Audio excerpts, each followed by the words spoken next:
So today I want to talk to you guys about the notion of an ideal set. Now, an ideal set doesn't exist for a couple of reasons. Number one, if you're trying to define a set as, ideal or perfect for everybody, everyone has their own, thoughts and ideas and considerations to be upheld, and it's impossible to meet all of those simultaneously, so of course there's no such thing as a perfect set for everyone. But I also feel that there's no such thing as a perfect set for collectors as individuals as well. Say, for instance, you could have a situation where the pull rates are good and, a lot of your favorite Pokemon are represented. Like, let's say, for instance, you who's listening to me right now, you decided that you were going to make a set. You were going to design the next set for Pokemon. You were going to size it the way that you wanted to. You're going to include all the Pokemon that you wanted to, and the pull ratios are going to be exactly to your specifications. You can make choices based on the artwork and everything along those lines. Here's why that doesn't work, and how there is no such thing as creating a perfect set for yourself. How do you get that all in there? That's what I want to know. As a reasonable set, how do you get that all in there? Well, like for myself, I wish that these sets were a little bit larger. Say in the realm of 65 to 70 cards, I think would be wonderful. I think it would provide a lot more variety for you as viewers and for myself, and it would also permit us to get, a couple more holographic cards. It would allow for better distribution within these booster boxes, so you don't have situations like pulling the same holo over and over and over again. But then if you do that, do you bump up the GXs? Would 5 or 6 in a set be good? Yeah, I think so. I think 5 or 6 in a set would be good. But now what do you do about super rares? Okay, well, they've all got to have them, right? Because it's not an ideal set if you've got, mons that are represented by GXs but don't have full arts. Well, if they've got full arts, they've got to have hyper rares too. So now your set is really ballooning. So now your 65 card set, you're looking at 77, including 6 of them being hyper rares, and you can't include one of those in every box. They're no longer hyper rares. See, now what you've done is you no longer have the prestige associated with pulling those cards in the first place if you're going to make them common enough that everybody can get them and be able to complete their sets in a reasonable amount of time. Hence, no such thing as an ideal set. It's a sad, It's a sad fact of life. It's a sad fact of life, and the best we can hope for, realistically, is that each set will make progress, will help undo some of the bad things that have been done recently, in terms of, wow, this Pokemon has been printed 1,000,000 times. At least it's not printed this time. Or this one hasn't been printed in 2 or 3 years, and now it makes an appearance here.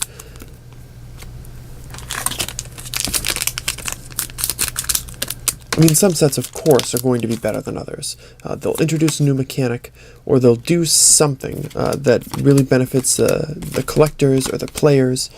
There will be a consideration that's made, and there will be an improvement at one point or another. But even if this perfect set were possible for you, would you want it to exist? Think about that for a minute.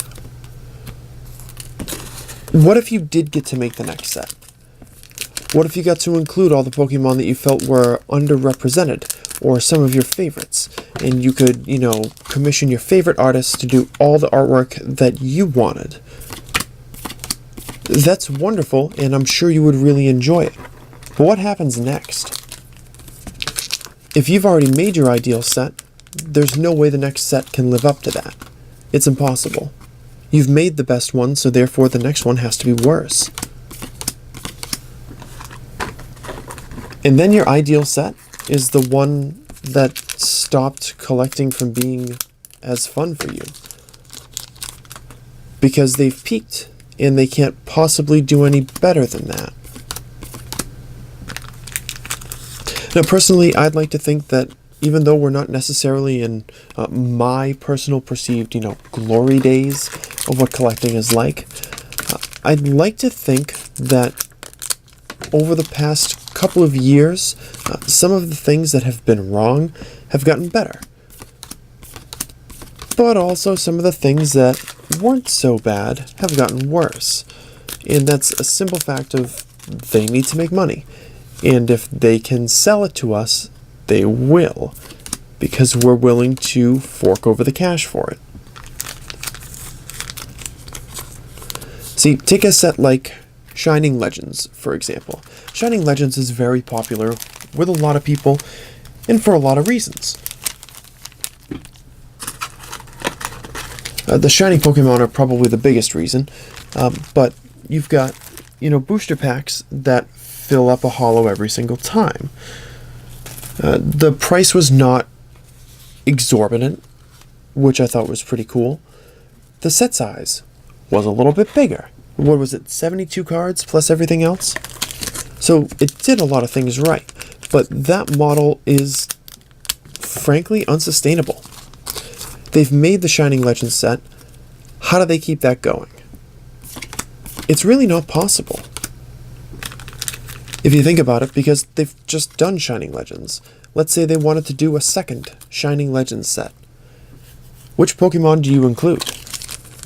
You can't use Mew, you can't use Lugia, you can't use Rayquaza. They've already got a Shining Ho-Oh promo. Can't use Arceus or Celebi or Volcanion or any of the other mons that are included in that set. So are you now forced to use second tier?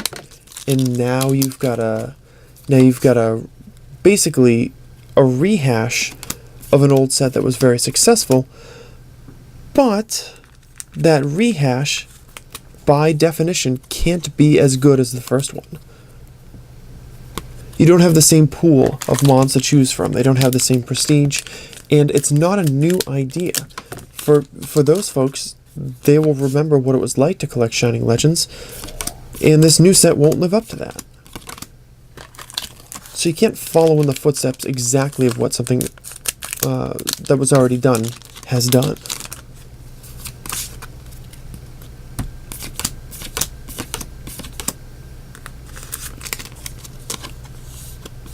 And the last thing that I want the TCG collecting aspect to become, and I'm sure a lot of you will agree with this, is having a situation where, okay, we had Shining Legends, now we're going to introduce this slightly different version of printing new cards and calling them a special. And we just did that, and we've already done Shining, so now we need to make a third one, because this set needs to be special, like all the other sets are going to be special. Then you don't have a baseline, you don't have any sort of consistent message that you're giving to people, a reason to collect this to go along with something else. Everything else ends up being standalone, and none of it is consequential. That's why having EXs for as long as they had, and having GXs for a while now, has been, in my opinion, a really good choice. Because otherwise you're just collecting individual sets. If you've got EXs in this set, maybe you like the ones in the other one. Maybe you want to expand your EX collection, and now you're moving on to another set. I mean, EX has lasted the whole of Black and White and the whole of X and Y. But I don't think at any point we really got tired of it.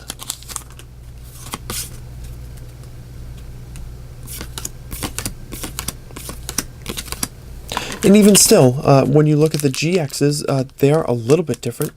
The artwork is maintained a little bit more differently. You've got the GX Attack, which obviously provides a new mechanic for the game. But in actuality, the change isn't that significant. Even the name doesn't change that much. They just used a consonant as the first letter instead of a vowel.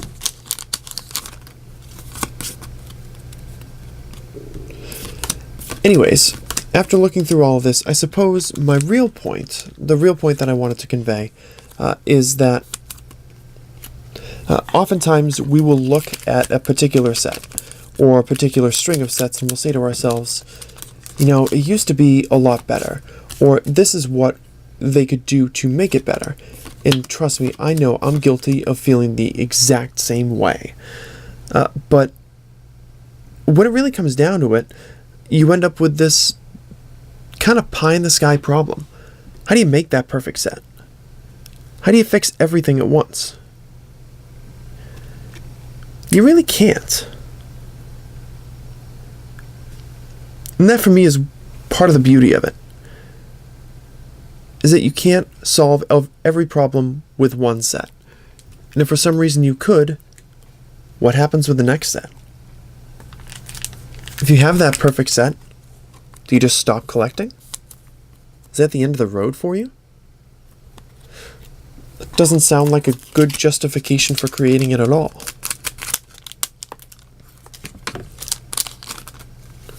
It's good to provide feedback, both, positive and constructive. It's good to voice your opinion about what you think is wrong in the TCG, because it starts open dialogue. And maybe if you're collecting in a certain way or skipping over a set that you think is trash for a lot of reasons, then that can help send a message. And trust me, I'm all for that. But there is no quick fix for anything that you feel is wrong in the TCG without realizing that there are going to be unintended consequences in the other direction. You want more GXs? Now you have more hyper rares. You want hyper rares to be easier to find? Then they're just the same as super rares. So then they're all super rares. And that doesn't sound fun to me either. I mean, imagine if every case had 5 super rares, 5 hyper rares, and 2 ultra rares. And you got exactly what you needed to complete a set every single time, and nothing more and nothing less. It's kind of miserable. Ruins the collecting aspect. Instead of buying a case, it's like buying a poster. Because everything is already included. It's like buying a Lego kit and then just assembling them with sleeves. If I wanted Legos, I'd be buying Legos. It's not what I'm in it for. What are you guys in it for?